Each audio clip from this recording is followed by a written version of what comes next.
God is here.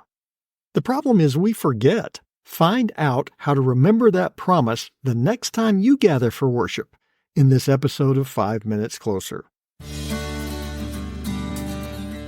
I'm Vaughn Weatherford, and this is 5 Minutes Closer. For the next 5 minutes, let's explore some biblical truths and apply them to your life. No podcast, including this one, can transform your life or give you what you really need. Only Jesus can do that. You can find out why in what I've called the first five episodes of 5 Minutes Closer. Each following episode explores scriptural truths that, if you follow them, will bring you 5 minutes closer to the person God created you to be. Let's see if we can get you 5 minutes closer. When I was in college, a burger place down the street from the house where I lived had a Wednesday night special on burgers. On any given Wednesday at 5 p.m., anyone who knew me knew where I was. I was at the Whataburger for the Wednesday night special. The nation of Israel could know where God was. The tabernacle became a physical reminder of God's presence with his people. It's described in Exodus chapter 29, starting with verse 44. I will consecrate the tent of meeting and the altar. Aaron also and his sons I will consecrate to serve me as priests. I will dwell among the people of Israel and will be their God. And they shall know that I am the Lord their God, who brought them out of the land of Egypt, that I might dwell among them. I am the Lord their God. The people of Israel could physically see the tabernacle each day and know that God was with them. As believers, we have an even more extraordinary promise. It's found in Matthew chapter 18, verse 20, where Jesus says, "Where 2 or 3 are gathered in my name, there am I among them."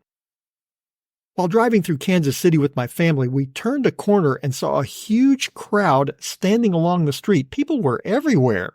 We later learned that the Hanson brothers stayed at the hotel on that street. If you don't remember the Hansons, they had a top 40 hit a few years back, MMMBop. Don't remember MMMBop? Well, don't worry. It's long since been replaced on the top 40. If the Hansons are at a hotel near you, don't be concerned. There probably won't be a crowd. The next boy band of the minute has replaced them on the popularity list. Jesus is different. He's the same yesterday, today, and forever. If God is going to be there, that's where I want to be. If a church is just a nice building, well, there are lots of nice buildings.